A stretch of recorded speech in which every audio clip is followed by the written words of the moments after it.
सामाजिक वरद हस्त देखील या मतदारसंघामध्ये असलेले प्रतिस्पर्धी उमेदवार त्यांच्या स्वतःच्या कृतीमुळे आणि सामाजिक भान न ठेवता एकंदरच मराठा समाजाविषयी काढलेले अनुद्गार यामुळे या ठिकाणी हा एक सामाजिक त्यांच्या विरोधातला जो मतप्रवाह आहे तो निर्माण झालेला आहे।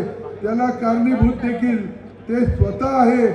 अत्यंत खालच्या आणि अभद्र भाषेमध्ये त्यांनी केलेली मराठा समाजावरची टीका आणि मराठा समाजाला गरजवंत मराठ्याला या ठिकाणी मान्य मनोजदादा जरांगे यांनी जे आरक्षणाचं हत्यार उपसलेलं होतं उपोषणाचं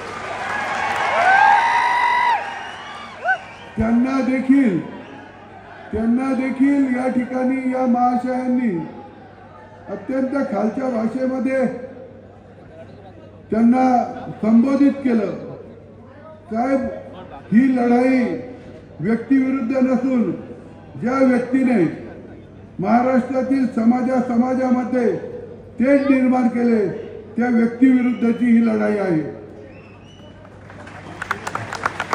आमचा मतदारसंघ कधीही जातीवादावर विचार करून मतदान करत नव्हता।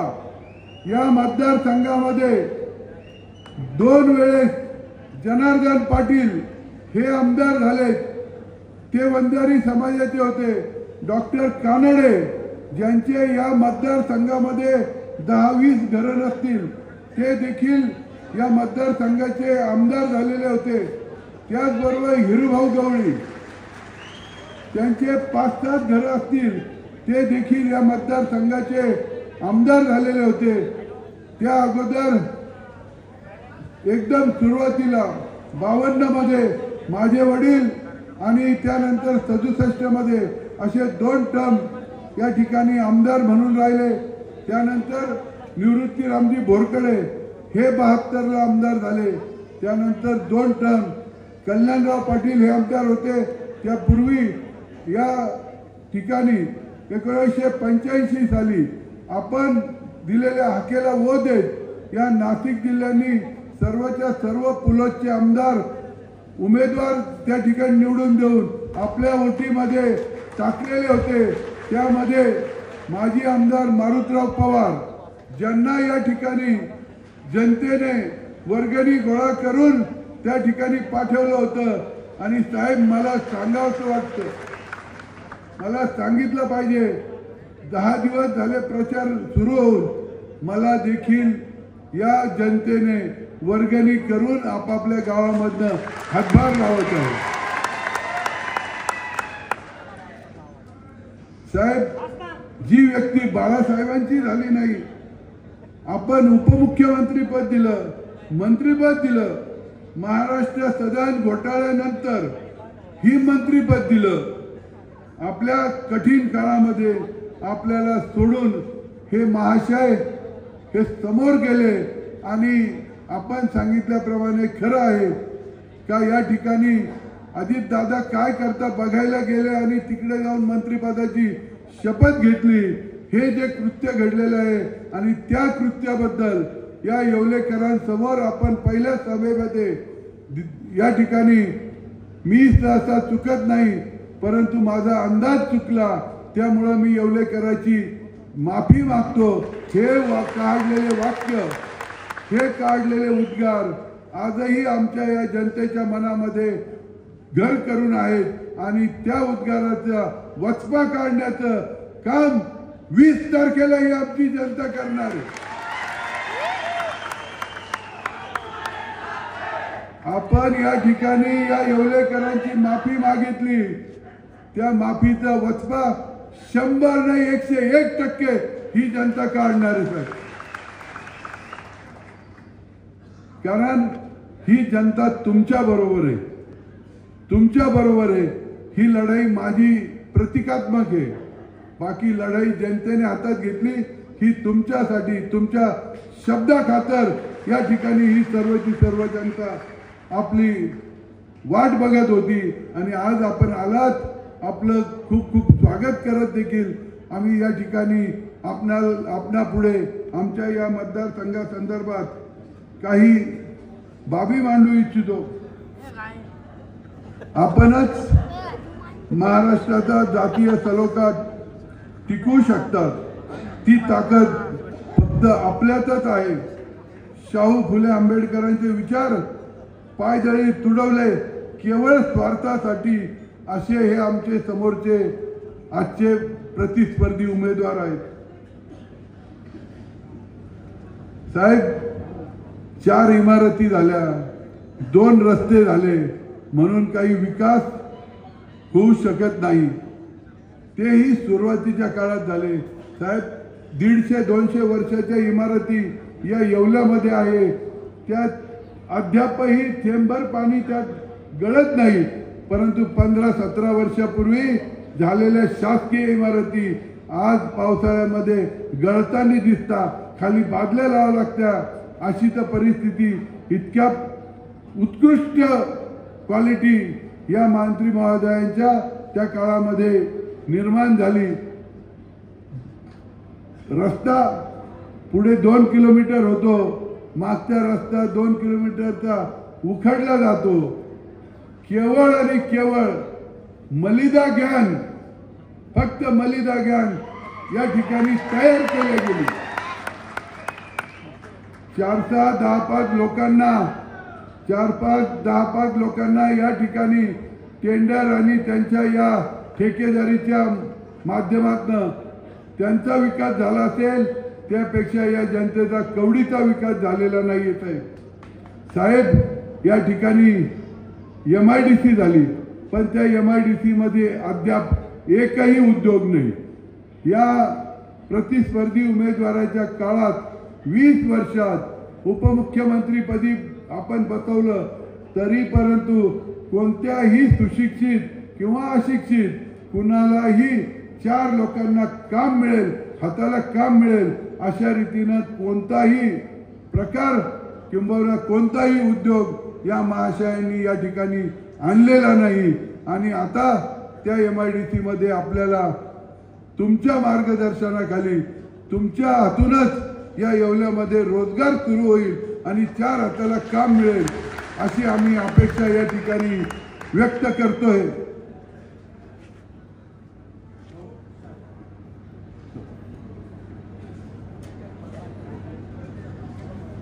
साहेब, पैठणीच्या 20 वर्षामध्ये पैठणी करता कोणताही योगदान नाही। त्याचबरोबर 1 युनिट प्रमाणे दर देणार होते, त्याचंही काही झालं नाही। साहेब, येवला शहर हे पैठणी हब बनवण्याचा आज तुम्ही या येवले शहरातील लोकांना शब्द द्या। गाळ्याचा प्रश्न आहे, इथे गाळे पाडण्यात आले आणि नवीन बांधलेल्या गाळ्याचं अद्यापही त्या ठिकाणी त्याचे वितरण होऊ शकलेलं नाहीये। साहेब, या ठिकाणी पाणी प्रश्न देखील फार महत्वाचा आहे। आजही सर्वाधिक टँकर हे येवला तालुक्यात चालतात। पालखेडचं पाणी 3 रोटेशन मिळायचे, आता कुठेतरी जेमतेम 1 खंड मिळतं, तेही पाऊस चांगला होतं म्हणून, अन्यथा तेही मिळालं नसतं अशी परिस्थिती आहे। आणि साहेब, मांजरपाड्यावर जे गवगवा झाला, घोट्याभर पाण्यामध्ये या ठिकाणी स्वागत करून पूजन केलं, परंतु तो प्रोजेक्ट अद्यापही अपूर्ण आहे आणि त्या प्रोजेक्ट पूर्ण करण्याकरता आपल्याशिवाय आम्हाला या ठिकाणी कुणीही नजरेत दिसत नाही।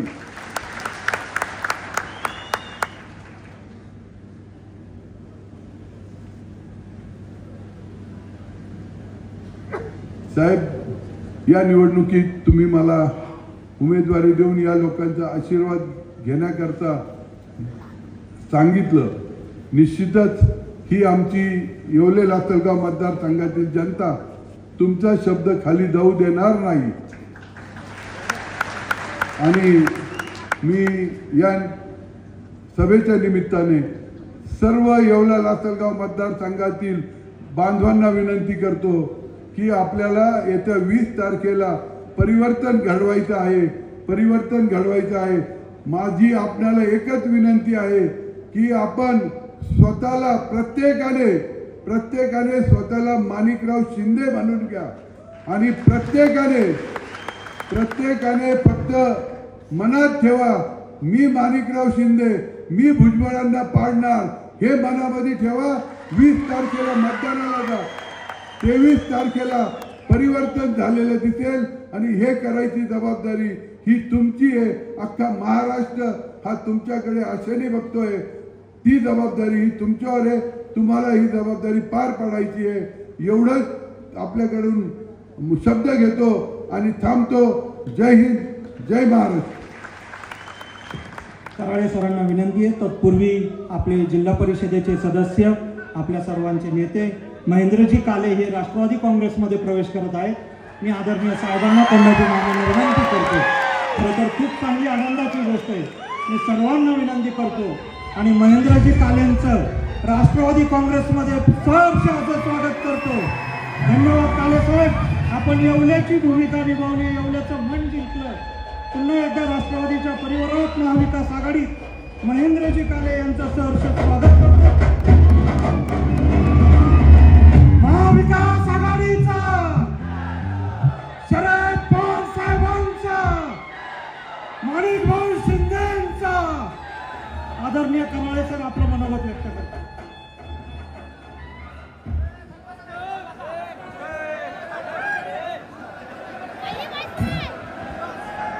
मी इकडं प्रत्येक मतदारसंघात चाललो आणि इथल्या सभा पाहून आणि या सभेची गर्दी पाहून गद्दारांना चांगलीच धडकी भरली आहे.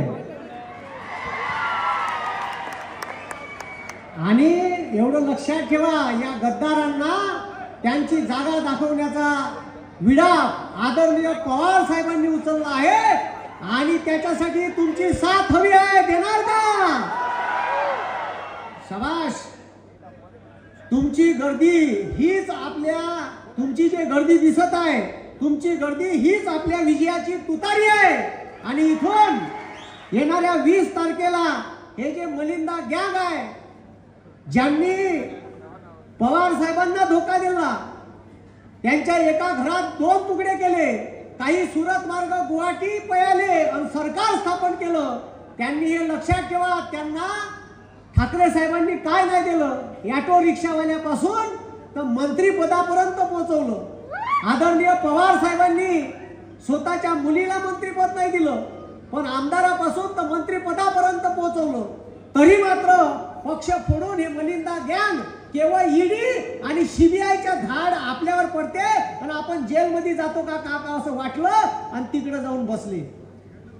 आणि जेव्हा यांना या लोकसभेत यांची जागा या महाराष्ट्रातल्या जनतेने दाखवली, तेव्हा यांना कळलं. मी निलेश लंके साहेबाच्या नगरच्या सभेत बोललो होतो का साहेब हे घड्याळ बंद पडणार आहे आणि त्या बंद पडलेल्या घड्याळीची चाबी पवार साहेबाच्या हातात आहे. आता हे घड्याळ बंद पडलाय, कोणी हातात घालायला तयार नाही. आता 23 तारखेला जेव्हा रिझल्ट येईल तर या घड्याळीचा लिलाव पवार साहेब तुम्ही याच एपीएमसीत करजा आणि याच एपीएमसीत लिलाव करजा. कारण आता आम्हाला त्या घड्याळीची गरज नाही. आता विजयाची तुतारी हे आमचं चिन्ह आहे. आणि हे जे मलिंदा गँग आहे, हे गँग केवळ जेलमध्ये जाते या भीतीनं तिकडे गेली आहे. पण माझं म्हणणं आहे मोदी साहेबाले का एखादी ईडी सीबीआयची धाड आमच्या शेतकऱ्याच्या घरावर टाका. हो, आमचा शेतकरी कर्जात आहे, त्याच्या पुराभराचं शिक्षण होऊन नाही राहिलं, मुलीच्या लग्नाला पैसे नाही, त्याच्यावर किती बँकेचं कर्ज आहे. एखादी टाका सीबीआयची धाड, एखादी सीबीआयची धाड माया उरावर टाका. मी वाट पाहून राहिलो का माया उरावर मोदी साहेब कवा सीबीआयची धाड टाकते, ईडीची धाड टाकते. भेटन माझ्या घरात एक अंडरवेअर भोगदाडवाली. अरे भेटायला पाहिजे ना, तुम्ही टाका ना म्हणा. म्हणजे तुम्ही हे जे म्हणजे सगळ्या संस्थांचा वापर हे केवळ आपल्या राजकीय स्वार्थासाठी करते. मोदी साहेबांनी स्वतः 70,000 करोडचा जो घोटाळा झाला त्याचं स्वतः स्टेटमेंट दिलं. 2 दिवसानं आपल्या पक्षात अजित पवार साहेबांना घेतलं. हेच याच महाराष्ट्राला हे सरळ दाखवून राहिले का तुमची जागा हे जे असंवैधानिक सरकार बनवलं इथं आहे म्हणून महाराष्ट्राची जनता यांना माफ करणार नाही. इथं कांदा उत्पादक शेतकरी आहे, या शेतकऱ्याचा कांदा जेव्हा घरी भरून होता तेव्हा गुजरातच्या पांढऱ्या कांद्याले निर्यात करायची परवानगी दिली आणि महाराष्ट्राच्या कांदा शेतकऱ्याचा कांदा घरात चालला तरी चालते, महाराष्ट्राचा शेतकरी मेला तरी चालते, पण यायले अजिबात फिकर नाही. म्हणून कांद्याचे भाव पाडण्याचं काम या सरकारनं केलेलं आहे. आपल्या गोरगरीब पोलाचे रोजगार हिसकून घेण्याचं काम केलं. महाराष्ट्राचा टाटा एअरबसचा प्रोजेक्ट गुजरातने नेला, महाराष्ट्राचा वेदांता फॉक्सकॉनचा प्रोजेक्ट गुजरातने नेला. आता तर तुमच्या घरीचे जे इलेक्ट्रिकचे मीटर आहे ते प्रीपेड येणार आहे आणि सगळ्या सरकारी ऑफिसेस मध्ये हे लागलं. फक्त इलेक्शन आहे म्हणून थांबून ठेवलं. थांबा, आता हे जर इलेक्शन झालं आणि त्याचं सरकार आलं तर तुमची गरम फडक्यानं शेकवल्याशिवाय राहत. म्हणून जर गरम फडक्यानं शेकून घ्यायची नसेल तर येणाऱ्या 20 तारखेला माणिकराव शिंदे साहेबांना तुतारी या चिन्हासमोरचं बटन दाबून जास्तीत जास्त मतानं विजयी करा, एवढीच विनंती मी तुमच्या समोर करतो आणि थांबतो. दोन्ही हात वरत करा. रामकृष्ण हरी, रामकृष्ण हरी. धन्यवाद. जय हिंद, जय महाराष्ट्र. राजेंद्रजी भोसले, जिल्हा बँकेचे माजी चेअरमन राजेशजी सरकाटे यांचं या ठिकाणी स्वागत करतो. महेंद्रजी पगारे यांना विनंती करतो की त्यांनी आपलं मनोगत थोडक्यात व्यक्त करावं. सर्वप्रथम मी शिवराय फुले शाहू आंबेडकर यांच्या क्रांतिकारी विचाराला अभिवादन करतो. उपस्थित असलेल्या बांधवांनो, होणाऱ्या 20 तारखेला विधानसभेची निवडणूक जाहीर आहे आणि महाविकास आघाडीचे अधिकृत उमेदवार आदरणीय माणिकभाऊ शिंदे आणि यांच्या प्रचारार्थ आलेले पवार साहेब आणि उपस्थित असलेल्या माझ्या प्रिय मतदार बांधवांनो, पवार साहेब आम्ही आता गावागावात दिला आहे एकतेचा नारा. गावागावात दिला आहे आम्ही एकतेचा नारा. ज्यांनी केली आपल्या बरोबर गद्दारी ही येवल्यातली जनता त्यांचे वाजवणारा हे द्वारा. उपस्थित असलेल्या बांधवांनो, मी देखील आंबेडकरी चळवळीतला येवल्यातला भूमिपुत्र आहे, भीमसैनिक आहे. माझ्या आंबेडकरी समाजासाठी महेंद्र पगारेने आतापर्यंत शेकडो मोर्चे आंदोलन केले, रस्ते रोको केले, धरणे केले, किंबहुना मला आमरण उपोषण देखील करावं लागलं. त्यावेळेस भुजबळ साहेबांनी तिकट ढुकून नाही पाहिलं नाही. त्यावेळेस माझ्या मदतीला कोण जर आले असतील तर आदरणीय माणिकभाऊ शिंदे माझ्या बरोबरीला आले, मला मदतीला आले आणि मला त्यांनी मदत केली. पवार साहेब, टप्पा क्रमांक 2चं काम झालं येवल्या मुक्तीभूमीवर. मला वाटलं होतं 2000च्या GR नुसार आमच्या गोरगरीब समाजाच्या मुलांना तिथे रोजगार मिळेल, परंतु त्यांनी रोजगार दिला नाही. उलट आमच्या मुलांना त्या तिकडून 10 वर्षे काम करणाऱ्या मुलांना कामावरून काढून टाकलं. त्यांच्या पोटावर लाथ मारण्याचं कोणी काम केलं असेल तर त्या भुजबळ साहेबांनी केलं. उपस्थित असलेल्या बांधवांना मला वाटत होतं हे फुले शाहू आंबेडकरांच्या विचाराचे वारसदार आहे, परंतु यांनी हुतात्मा स्मारकाचं शुद्धीकरण केलं होतं. फक्त पवार साहेबांच्या आधी साथी देत आल्यानंतर यांना फुले शाहू आंबेडकरांचे विचार कळायला लागले आणि 2-2.5 वर्षापासून पवार साहेबांना सोडल्यानंतर यांच्या करणी आणि कथनीत फरक झाला आणि यांचं सगळं वातावरण बदललं. पुन्हा एकदा आंबेडकरी समाजाचा दोष त्यांना दिसायला लागला आणि ज्यावेळेस मी महाविकास आघाडी बरोबर आलो, आदरणीय माणिकभाऊ शिंदेंना विचारलं, भाऊ आम्ही सर्वसाधारण शेतकरी कुटुंबातले आहे, आमच्या आंबेडकरी समाजाला आपण बरोबर घ्या. आणि बरोबर घेत असताना टप्पा क्रमांक 2 वर आमचे आंबेडकरी समाजाचे जे 30 लोक भरायचे आहे ते त्यांनी काम करा असाच मी शब्द घेऊन त्या निवडणुकीत बरोबर आहोत. आणि म्हणून आंबेडकरी जनतेला मी असे विनंती करेन, आपण कुठल्याही भूलथापाला बळी न करता येणाऱ्या 20 तारखेला महाविकास आघाडीचे अधिकृत उमेदवार आदरणीय माणिकभाऊ शिंदे यांना प्रचंड मताने विजयी करा अशीच अपेक्षा बाळगतो. थांबतो. जय भीम, जय हिंद, जय महाराष्ट्र. म्हणजे टकले साहेब यांचंही या ठिकाणी सहर्ष स्वागत करतो. यानंतर शिवसेनेचे जिल्हा प्रमुख युवकांचे आशास्थान कुणाल भाऊ दराडे यांना विनंती करतो की त्यांनी आपलं मनोगत थोडक्यात व्यक्त करावं.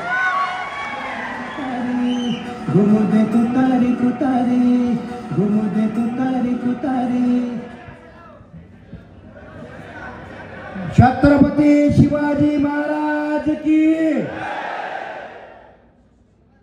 इतका आवाज गेला पाहिजे का ते भुजबळ कार्यालय तिकडे हादरलं पाहिजे. छत्रपती शिवाजी महाराज की, छत्रपती शिवाजी महाराज की.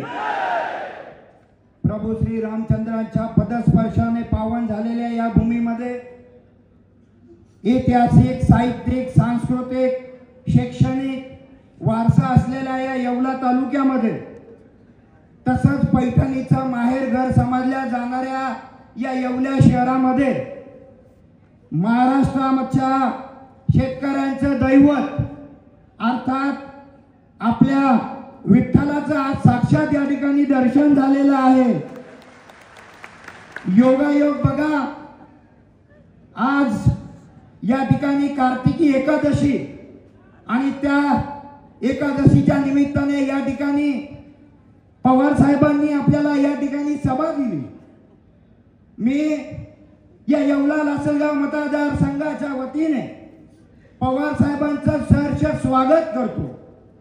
तसेच व्यासपीठावर उपस्थित असलेले येवला लासलगाव मतदारसंघाचे महाविकास आघाडीचे अधिकृत उमेदवार आदरणीय ॲडव्होकेट माणिकराव माधवराव शिंदे साहेब, ज्या या निवडणूक प्रचाराची जे नेतृत्व करतायत, जे माझे मार्गदर्शक या मतदारसंघाचे माजी आमदार आदरणीय मारुतीराव पवार साहेब, गेल्या 6 महिन्यापूर्वी आपण सर्वांनी एका नवख्या चेहऱ्याला पवार साहेबांच्या नेतृत्वामध्ये पवार साहेबांच्या आदेशाने या ठिकाणी आपण लोकसभेत पाठवलं। असे आमचे सहकारी लाडके मित्र आदरणीय भगरे सर, त्याचप्रमाणे माजी आमदार नाशिक स्थानिक स्वराज्य प्राधिकरणाचे आदरणीय नरेंद्र भिकाजी दराडे साहेब, व्यासपीठावर उपस्थित असलेले सर्व सन्मान्य आणि तितक्याच तोलामोलाचे या मतदारसंघामधून या मतदारसंघाच्या कानाकोपऱ्यातून आलेले माझे सगळे वडीलधारे ज्येष्ठ मंडळी, माझे भावंड आणि माझ्या भगिनींनो, खऱ्या अर्थाने साहेब 2004ला आम्हाला सांगण्यात आलं होतं, आपणच त्यांना या ठिकाणी पाठवलं होतं आणि येवल्याची आम्ही बारामती करू, परंतु बारामतीच्या 10% देखील काम साहेब या मतदारसंघामध्ये झालं नाही। किंबहुना बारामती न होता आमची सर्वांची भानामती साहेब या ठिकाणी झालेली आहे। आमच्या सर्वांचे 12 वाजून गेले या ठिकाणी। साहेब मी स्वतः 3 दिवस बारामती शहरात होतो। बारामती तालुक्यामधला मी प्रत्येक घटकाचा अभ्यास केला। साहेब मी तिथे आपल्या नेतृत्वामध्ये झालेलं कृषी संशोधन केंद्र बघितलं, मी कृषी उत्पन्न बाजार समिती बघितली, मी तिथलं क्रीडा संकुल बघितलं, मी तिथलं त्यानंतर जे काही प्रशासकीय इमारती त्या बघितल्या, मी ज्येष्ठ नागरिकांसाठी आपण केलेले काम मी त्या ठिकाणी बघितलं, मुलांसाठी गार्डन बघितले, तिकडचे रोड्स बघितले, तिकडची सिंचनाची परिस्थिती बघितली, तिथं पाण्याची परिस्थिती बघितली। ते बघितल्यानंतर मला माझी लाज वाटली की मी येवल्यासारख्या ठिकाणी राहतोय साहेब, म्हणजे इतकं चांगलं काम आपण बारामतीमध्ये केले। परंतु त्याचे काही छेले चपाटे त्या ठिकाणी जे सांगता की यांनी विकास केला, भुजबळांनी विकास केला असं सांगतो साहेब, त्यांची चूक नाहीये। शेवटी बेडूक एखाद्या डबक्यामध्ये वावरतो, त्या बेडकाला ते डबकं म्हणजे विश्व वाटत असतं आणि म्हणून त्या छेल्या चपाट्यांना वाटतं का या भुजबळांनी या मतदारसंघामध्ये विकास केला। साहेब आजपर्यंत 20 वर्षात आरोग्यामध्ये काम झालं नाही साहेब, शिक्षणामध्ये या मतदारसंघामध्ये काहीच काम झालं नाही साहेब, त्याचप्रमाणे रोजगाराची कुठली संधी या 20 वर्षामध्ये उपलब्ध झाली नाही साहेब। हे स्वतःला जलनायक समजतात, हे स्वतःला भाग्यविधाते समजतात, हे स्वयंघोषित विकास पुरुष समजतात। मला यांना सांगायचंय साहेब, मला क्यू येते यांच्यावरती की गेल्या 20 वर्षामध्ये या येवला लासलगाव मतदारसंघाच्या पिण्याच्या पाण्याचा प्रश्न साहेब मिटलेला नाही। या येवल्या शहरामध्ये अजूनही 4-4, 8-8 दिवस प्यायला पाणी साहेब या ठिकाणी येत नाही। लासलगाव सारख्या ठिकाणी ज्याला आशिया खंडातली सर्वात मोठी कृषी उत्पन्न बाजार समिती, तिथं सुद्धा साहेब 1-1 महिन्यांनी प्यायचं पाणी येतं। विंचूर सारख्या ठिकाणी 1-1 महिन्यांनी प्यायचं पाणी येतं। जी 38 गाव पाणी पुरवठा योजना कल्याण बापू या ठिकाणी जे आता गेले तिकडे, पण कल्याण बापूंच्या काळामध्ये ती 38 गाव पाणी पुरवठा योजना झालेली। आज थोडं बोलू द्या मला, कारण शेवटी कसं आहे मला बोलावं लागेल, त्याशिवाय ते वटणीवर येणार नाही। 5 मिनिटं घेतो, जास्त घेणार नाही। आणि म्हणून पाणी पुरवठा 17 गाव पाणी पुरवठा तिचा बँड वाजलेला, 41 गाव पाणी पुरवठा तिचा बँड वाजलेला। साहेब सिंचन पिण्याच्या पाण्याचा कुठलाही प्रश्न या ठिकाणी मार्गी लागलेला नाही। सिंचनाच्या बाबतीमध्ये साहेब मला इथे आपल्याला आवर्जून सांगावं लागेल, या मतदारसंघामध्ये तापी खोरं येतं साहेब, या मतदारसंघामध्ये गोदावरी खोरं येतं साहेब। तापी खोऱ्यामध्ये आम्हाला काहीतरी काम करायला तिथे वाव आहे, परंतु 2005च्या शासनाच्या करारानुसार गोदावरी खोऱ्यामध्ये साहेब आम्हाला काम गोदावरी खोऱ्यामध्ये आम्हाला त्या ठिकाणी साहेब काम करता येत नाही। एक 5 MCFT पाणी सोडून त्याच्यावरती आम्हाला बंधारे साहेब या ठिकाणी बांधता येत नाही. सिंचनाची खूप मोठा समस्या साहेब या ठिकाणी आहे. आमच्याकडे पालखी डावा कालवा म्हणून आहे साहेब, ज्याचं हे महाशय आल्यानंतर कुठलाही अभ्यास न करता असे बोलले होते का मी हा पालखी डावा कालना हा तुम्हाला 12 करून टाकेल. पण आपल्या 1962च्या करारानुसार या ठिकाणी कुठला डावा कालवा हा 12 होत नाही. महाराष्ट्रामध्ये फक्त 3 कालवे असे जे 12 साहेब त्या ठिकाणी झालेले, परंतु यांनी आम्हाला सांगितलं होतं आम्ही पालखी डावा कालवा हा 12 करू. यांनी 8 मई 1 ते 46 चाळी नंबर साहेब 8 मई आहे आणि 46 ते 51 चाळी नंबर हा आम्हाला साहेब 4 मई त्या ठिकाणी होता. माझे बरेचसे गव्हाणगाव असतील, देवळाणा असतील, तिकडची सगळी मंडळी आलेली आहे का साहेब? दरवर्षी आमच्यावर केसेस होतात, आम्हाला आंदोलनं करावं लागतात, आम्हाला उपोषण करावं लागतं साहेब. मी गेल्या 5 वर्षापासून माझ्या सगळ्या या लोकांबरोबर त्या ठिकाणी उपोषण करतो, कलेक्टरकडे जातो, बरोबर आहे की नाही? हा, तर साहेब याच्यावरती सुद्धा आपलं सरकार आल्यानंतर आपल्याला त्या ठिकाणी लक्ष घालावं लागणार आहे आणि 46 ते 52चा प्रश्न हा सुद्धा आपल्याला त्या ठिकाणी मिटावा लागणार आहे. बरं, काल परवाच मी एक न्यूज ऐकली, यांनी मांजरपाडा प्रकल्प साहेब त्या ठिकाणी केला. त्याच्यामध्ये पाणी कसं तरी मोटरनी शेततळ्यातून पाणी देतात, भरलं कुठलं पाणी आलं त्यांनाच माहिती. त्यांनी पाणी आणलं, पण त्यांचा पुतण्या नांदगाव मतदारसंघामध्ये त्या ठिकाणी निवडणूक लढतोय साहेब. त्याच्या पुतण्याने सांगितलं